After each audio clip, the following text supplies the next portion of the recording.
Mahalo to the session participants. Please welcome conference sponsor Innergex to the stage.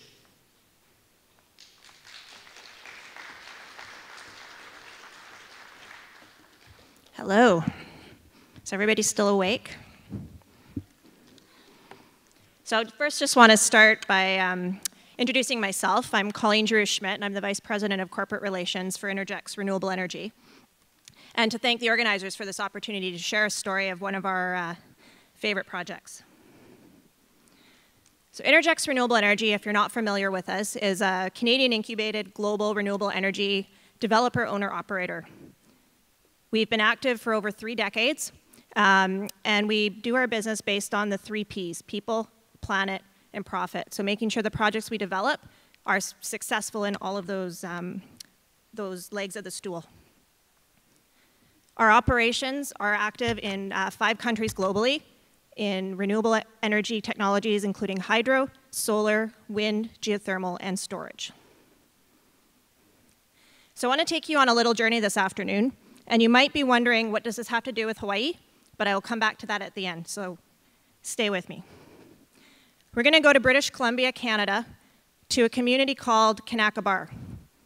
Kanakabar is about 4-hour, 3-hour drive from Vancouver up the Fraser Canyon. The project is a run-of-river hydro project.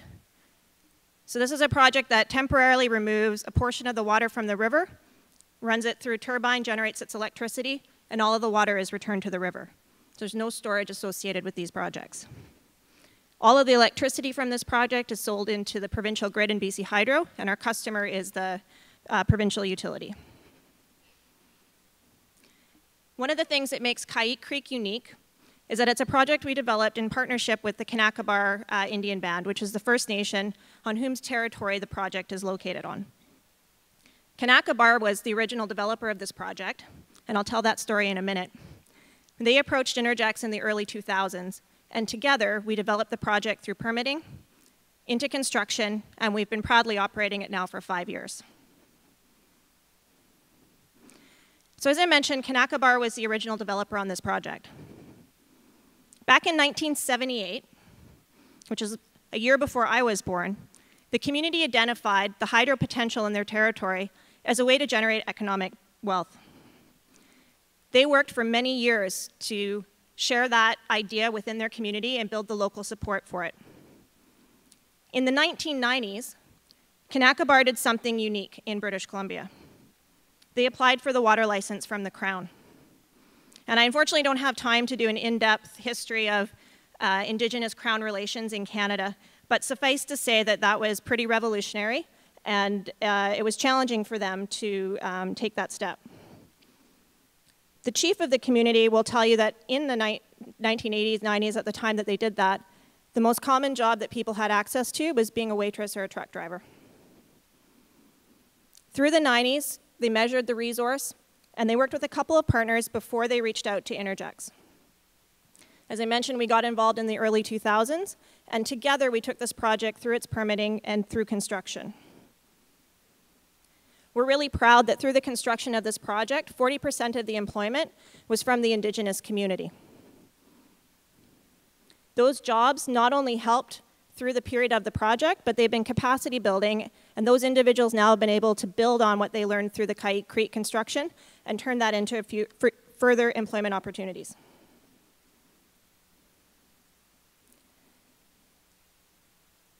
It's a neat story, Kayik, but what's even more incredible is what Kanakabar has done with it since it's gone into operations. So as a co-owner of the project, they have a revenue stream from it. This revenue stream, they've now reinvested into becoming self-sufficient with their energy. They've got multiple community solar projects they've now invested in. They're looking at putting in a micro hydro site and also doing small-scale wind. They want to become food self-sufficient. So they've invested now in a series of initiatives, including chicken condos. They've got a community garden. They're generating their own honey and helping bees return. They want to develop and market what they call the K pear, which is the Kanaka pear, will be a version of the Asian pear grown there. They're working on adding a new rest stop to the highway that runs through their territory that will have a renewable energy education center, free electric vehicle charging for people, food, water, and all the other facilities that you would require at a rest stop. At this time, I'm going to show a quick video just to share more of the story from the chief.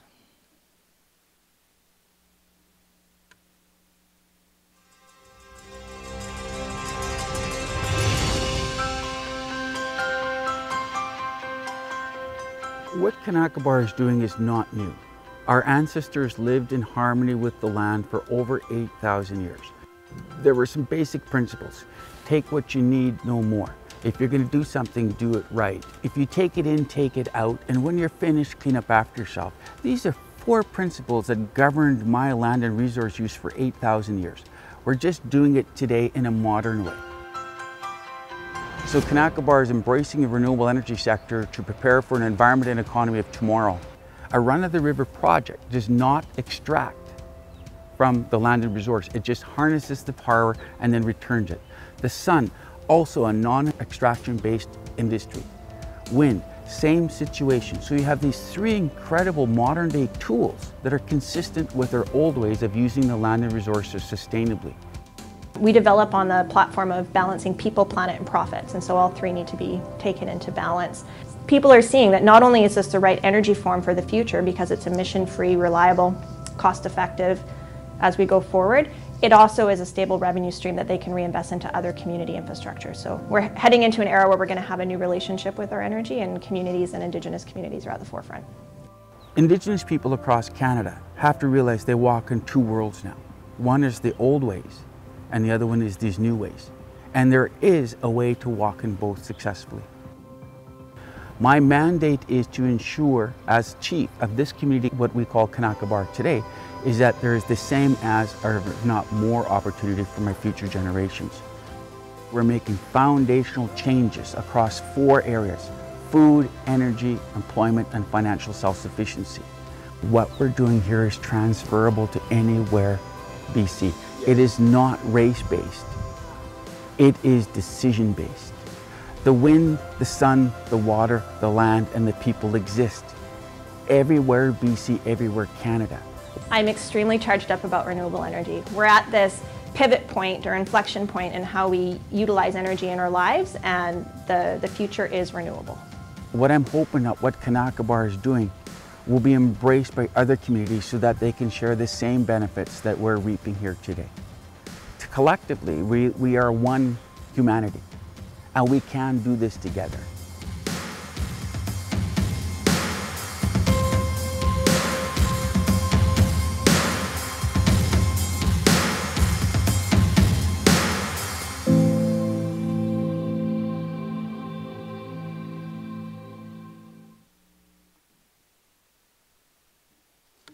Yeah.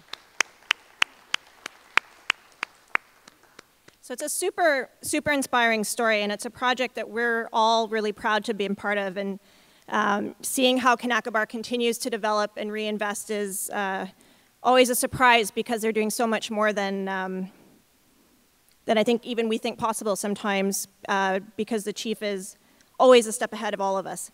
So I wanted to come back to, why is this story relevant to Hawaii, and why did we want to share it today? And I think there's a lot of commonality in value between what Kanaka Bar is trying to do and what Hawaii is trying to do. Becoming self-sufficient with renewable energy. And part of that is about resiliency in the face of the changing climate, and being able to have some independence with your energy system. Being able to leverage that into food self-sufficiency, and being able to take care of people and have sustainable housing. And so the thought I hope everyone can leave with today is that as we're building out this new generation of energy infrastructure, we can do it in a way that also helps achieve many of these other goals at the same time. So helping to balance food, housing, our climate, our needs, and making sure that we all have a good quality of life. And more importantly, those coming after us also are able to have a good quality of life. So thank you very much for your time and for coming on this journey. And our team looks forward to working with all of you to help Hawaii meet its goals going forward. Thank you.